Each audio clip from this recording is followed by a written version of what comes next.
Dutch Sense here. 8:16 p.m. Central Time on Monday, October 14th, 2013. And we're looking at Earthquake 3D here, which is a USGS feed of the most recent earthquakes. You can see it, a 7.3 magnitude earthquake struck in the Philippines. And it was relatively shallow. It could be much deeper and it wouldn't cause as much damage, but 35 miles deep, and it's very sizable for the region. No tsunami warning issued, luckily. That's good news. But again, like I said, very sizable for the region. And subsequent aftershocks since the 7.3, a 5.3, and a 5.4.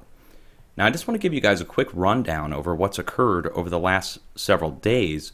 Let's first take this down over the last 24 hours. Okay, we're looking at everything 4.0 and greater internationally and 2.5 and greater in the United States. And we had that swarm happening here at the Salton Sea volcano earlier today, which I did a blog post on. I'll put a link down below to that. We won't waste time looking at that now.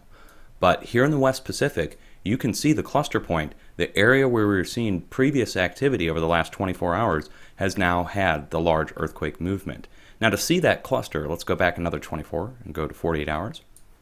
Okay? And you can see it again.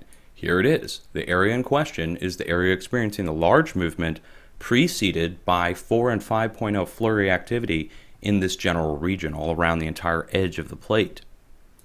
And that's just the last 48 hours. Now these are raised up off the planet. That indicates the depth into the Earth. And the higher they are, the deeper they are. You can turn that on or off on Earthquake 3D. This is the full version. But you can see the depths, and the area that moved heavy was surrounded by deeper earthquakes. And we see this time and time again. We'll see deeper earthquakes occur first, and then flurry activity, then large earthquake activity. And I've been putting posts out on my Dutch Sense Facebook page. I urge you guys to come over here, and you don't have to like it up, but just at least bookmark it. You don't have to be a Facebook member. You can come over and check, and I do as many updates as I can on here throughout the day. Getting the chance to make a video, process it, upload it to YouTube, manage it, becomes a little bit of a problem, so it's much easier to post it over on Facebook whenever we have an earthquake. I would urge you guys to have an earthquake plan ready and be prepared no matter where you live. Every area on the entire planet can have an earthquake. There are certain areas that are seismically prone, and you can just see the area here, for instance, whereas if you lived in Asia over the last week, maybe preparing for a large earthquake would have been in order if you knew what was going on. A lot of times they don't tell you. They're not going to tell you to prepare because of this flurry activity. It's kind of a fringe science still. People are still trying to figure out how to predict earthquakes. And I would say that you can look in areas that are already experiencing large amount of 4 and 5.0 earthquakes and expect that large movement to occur there. Now, since we've seen the 7.3 here, we can expect to the east, to the north, and to the west in the near adjacent areas to experience subsequent movement. So across through Alaska, the Aleutian Island chains, going east all the way here to north of New Zealand, and going west through Sumatra, maybe even as far west as this cluster point that's occurring here in India, at the border of India, I think, and Pakistan. We also had a 6.4 strike southern Greece. So we don't normally see anything over 5.0 happening there. They do have 6.0s, even larger, but we haven't seen one there in a fairly long while. And you can just see, you can connect the dots over to the Pacific where this entire area of unrest is occurring.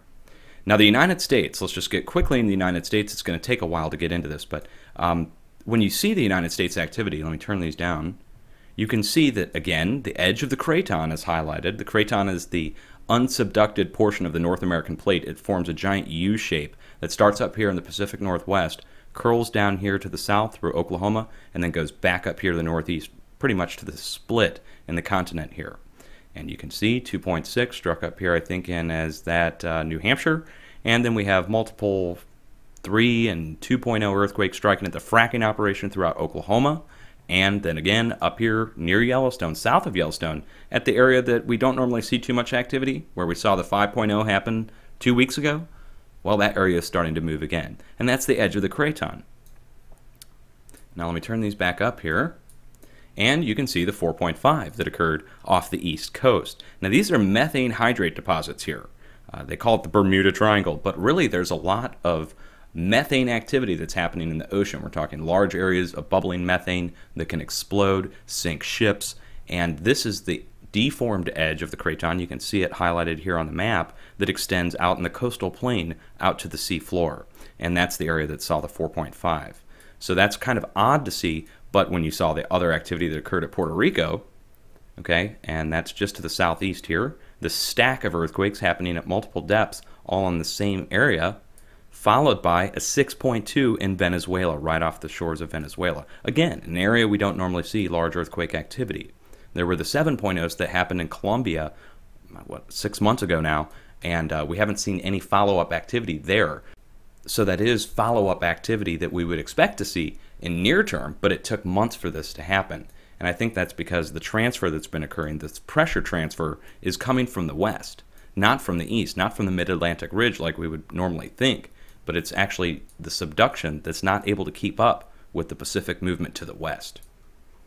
It's a radical theory. I haven't heard it proposed anywhere, but I think that's what's happening, okay? Now, one last thing, guys. I've got a list of links you can go over. We don't have time to go into that now, but I would urge you guys to come over and check all of these.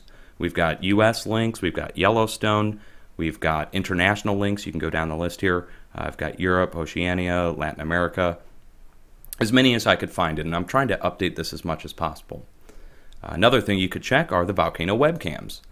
Assembled as many volcano webcams as I could find, took the Big Think article and matched it up with any other webcams we could find, and it's always good to go check these and see what's going on. They can sometimes indicate an area to watch for earthquake activity. If you watch the volcanic activity as well, a lot of this activity surrounds volcanic areas. Kuril Islands up here in Russia, okay, south near Japan, going south through Sumatra. A lot of these are undersea volcanoes that are having the 4 and 5.0 earthquake activity out to sea and relatively shallow.